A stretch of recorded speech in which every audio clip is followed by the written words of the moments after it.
നമ്മുടെ പങ്കാളി കുറച്ചുകൂടി നന്നായിരുന്നെങ്കിൽ എന്ന് നമുക്കെല്ലാവർക്കും എപ്പോഴെങ്കിലും തോന്നിയിട്ടില്ലേ? സ്നേഹം കൊണ്ട് തന്നെയായിരിക്കും നമ്മൾ അവരെ ചില കാര്യങ്ങൾ തിരുത്താൻ ശ്രമിക്കുന്നത്. പക്ഷെ പലപ്പോഴും സംഭവിക്കുന്നതെന്താ? നമ്മൾ പറയുന്നതൊരു വിമർശനമായി മാറുന്നു, അതൊരു വലിയ വഴക്കിൽ ചെന്ന് അവസാനിക്കുന്നു. എന്തുകൊണ്ടാണ് ഇപ്പോഴും ഇങ്ങനെ സംഭവിക്കുന്നത്? ഇതിനൊരു പരിഹാരമുണ്ടോ? വാ, നമുക്ക് നോക്കാം. ഒന്ന് ആലോചിച്ചു നോക്കിയേ.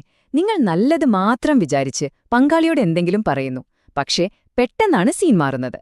അതൊരു വലിയ തർക്കമായി മാറുന്നു. ശരിക്കും നിങ്ങൾ അവരെ സഹായിക്കാനല്ലേ ശ്രമിച്ചത്?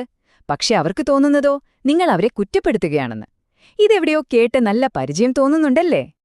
ഈ ഒരു സൈക്കിളിൽ പെട്ടുപോയ പോലെ നിങ്ങൾക്കെപ്പോഴെങ്കിലും തോന്നിയിട്ടുണ്ടോ?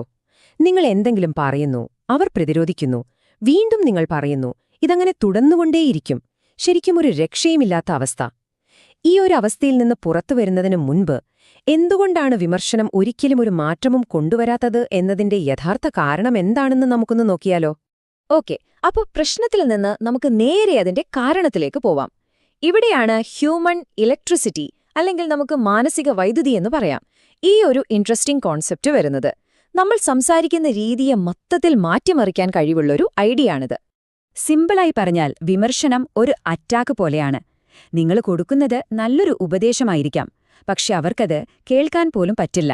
കാരണം അവരുടെ മുഴുവൻ എനർജിയും ഒരു ഷീൽഡ് പോലെ സ്വയം പ്രതിരോധിക്കാൻ വേണ്ടി ഉപയോഗിക്കുകയായിരിക്കും. അതോടെ തീർന്നു. സംസാരത്തിന്റെ വാതിൽ അവിടെ അടഞ്ഞു. അപ്പോ എന്തായിരിക്കും ഈ മാനസിക വൈദ്യുതി എന്ന് പറയുന്നത്?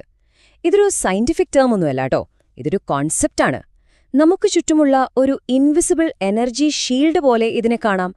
എപ്പോഴാണോ ഒരു വിമർശനം വരുന്നത്, അപ്പോൾ തന്നെ ഈ ഷീൽഡ് ആക്ടിവേറ്റ് ആവും.